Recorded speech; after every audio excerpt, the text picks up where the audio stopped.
What's up, guys? So today we're going to be talking about the state of the game. There's a lot of outrage going on right now. Another Reddit thread just popped up with threats of yet another boycott. People are very up in arms about the latest raid season milestones. So we're going to talk about all that and more. So let's get into it. You're a slut, Khasino.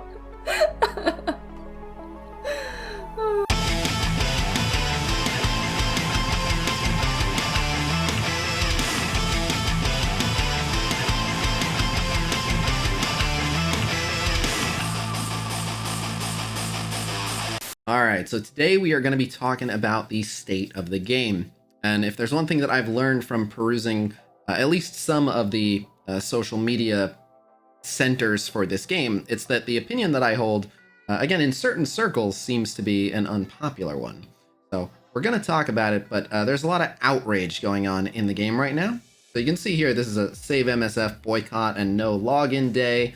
I've never been more disappointed in Scopely than now. Remember when we used to complain about Foxnext, implying that Scopely is so much worse? Another save MSF. Simple math on why Scopely keeps, quote, screwing its players. MSF, not about making a high quality game. What all do the community managers do? Scopely really effed up. So yeah, tons of negativity. And what's interesting is that different communities have very different takes on the game. So a perfect example is if you were to join a Facebook group for Marvel Strike Force. I'm a part of 3 of them right now. They are predominantly more casual players, and they have a much more optimistic outlook on the game. You'll occasionally see some threads like, this is BS, I hate this new system, but mostly it's brag posts and positive, and I'm excited and just got this and check it out, and does anyone have any ideas for this? But completely different atmosphere. Reddit in particular is a bit of an echo chamber, and what's interesting is, on a Facebook group, only a moderator can delete a post, but on Reddit, people can downvote. So if someone makes a post saying, the game is in a horrible state, and then someone responds like, actually, I'm having a lot of fun. I'm really enjoying Marvel Strike Force. That post will get downvoted, specifically the response, and people won't see it. So as long as there's a majority of negativity, all the positivity tends to get hidden pretty well. So Reddit is a bit of an echo chamber in that regard. And then another thing that doesn't help is a lot of content creators are putting out content expressing discontent with the game. Now, I should start by saying I'm not a huge fan of every decision that's been made lately. I don't think the game is in a perfect state and it's amazing, and that Scopely have done absolutely nothing to irritate the players. They've done plenty of things that have irked me as well, and we'll get into that. But in terms of just why there seems to be so much negativity going around, some of the larger content creators for the game, I'm just, glancing at some of the recent video titles from a variety of creators, and you have stuff like Fix Your Game, Milestone Outrage, Rich Get Richer, This is Trash. A lot of pandering to people who are upset. And don't get me wrong, this game certainly can be frustrating, but I think that people lose a good bit of perspective. But I kind of wanted to say that this game, generally speaking, by any metric, is doing better than it has been for quite some time. Even if you just go back 1 year, pretty much every metric is up. In terms of players, there are more players playing today than there were in the past, which means that they have attracted a ton of new players, and they have not lost as many. They're actively growing. They're doing a good job of keeping players. Now, having said that, the caveat to that is every mobile game has a very high churn rate. They all rely on a very high churn rate, and what that means is that they are used to just bringing in tons of new players and having a lot of people quit. There's just always a ton of turnover, and that may seem counterintuitive, but that is just the nature of these types of games. It is not in any way abnormal. I have been hearing for over 3 years now, people tell me, this game's, it's dying, man. We lost 3 people from our alliance just this week. That's perfectly normal. People are constantly quitting, and new players are always joining. So the main thing that they look for when they run this kind of game is, are they drawing in new players at a rate that exceeds the rate at which people get bored, get frustrated, quit for one reason or another? And the answer is yes, they are. Now, whether or not you feel that they should be, that's a discussion that we're going to have here in just a bit. But objectively, they are doing a good job of bringing more players to the game. And another metric you can look at for how the game is doing is the spending.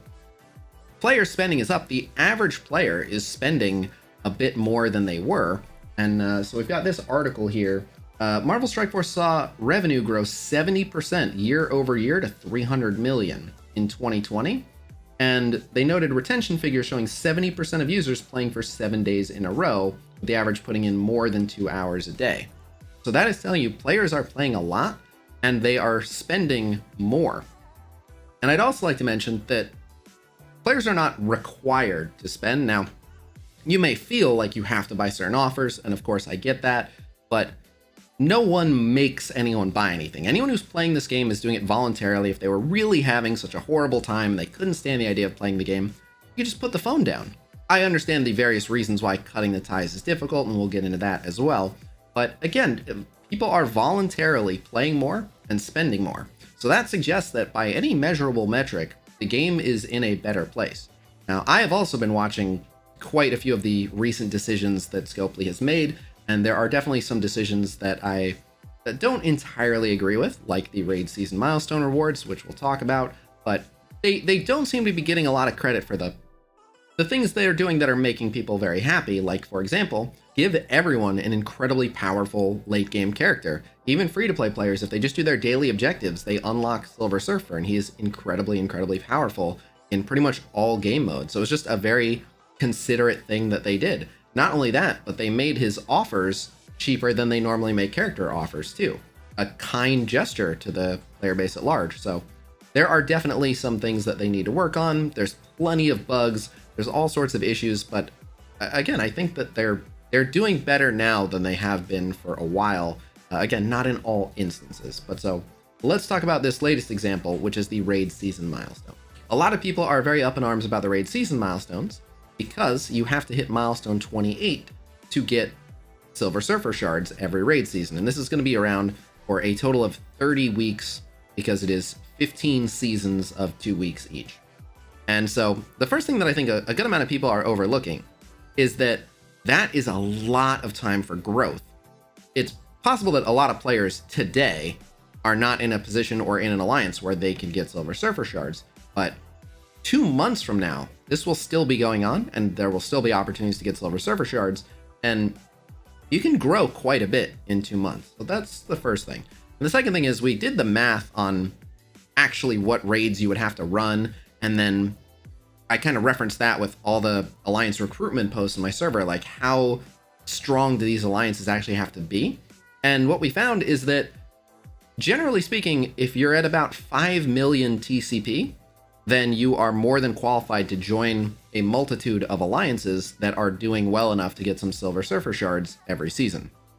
And so while that definitely leaves out players below 5 million TCP, which is a fair number of players, I suspect that that's actually below the halfway mark. So 5 million is on the lower end of the total spectrum, of course, that's available.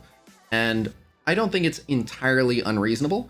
You have to do what I would describe as like mid to upper mid-game content. You do not have to do Doom raids. You can do Ultimus 7.4 and be fine. You can do the Greek raids. You just have to do at least 60% in a Greek 4 difficulty 2. So it's upper middle in difficulty, but of course too, you can also be part of a team that is accomplishing that.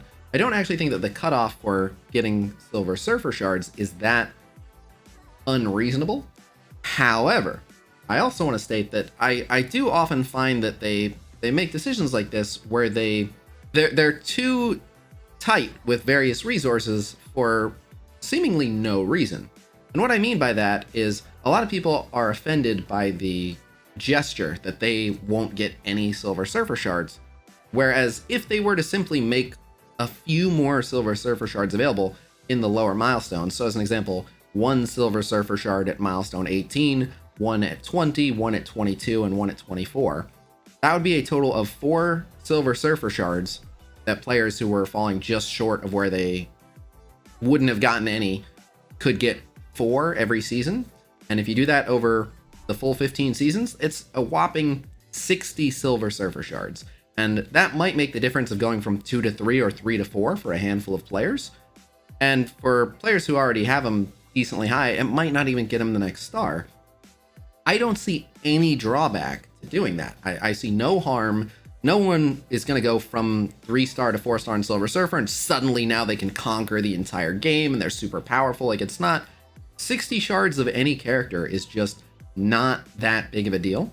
So I don't see why they wouldn't offer some, because there's no harm. It's such a small amount that I think in this instance it's better to appease the players. You want to keep your players happy, so I don't see any drawbacks. So that's what I would have done differently with the raid season milestones. But when someone says, look, I'm having fun, I love the game, I look forward to logging in and playing every day, I've seen those people get insulted and talked down to and incredibly disrespected by people who just want to be unhappy, and they want to have people reinforce that unhappiness, and they want to surround themselves with people who are upset and who feel victimized. And at the end of the day, this is a game. This is something you do for enjoyment. No one is forced to be here. Overall, I never lose sight of the fact that I enjoy this game, because if I weren't enjoying this game, I wouldn't be playing it. It's that simple. I know that's a bit of an unpopular opinion right now in the current climate, but yeah, I just kind of wanted to make sure people didn't lose sight of where the game is actually at. So I'm going to continue enjoying Marvel Strike Force. If you are also enjoying Marvel Strike Force, let me know in the comments below. And if you think I've completely missed the mark and this game is truly a nightmare and everyone involved should be having a terrible time, you can let us know that in the comments as well. But yeah, that is really all I've got for you guys today. So on that note, please be sure to like, subscribe, and do some raid, and I will see you guys real soon. Until next time, peace!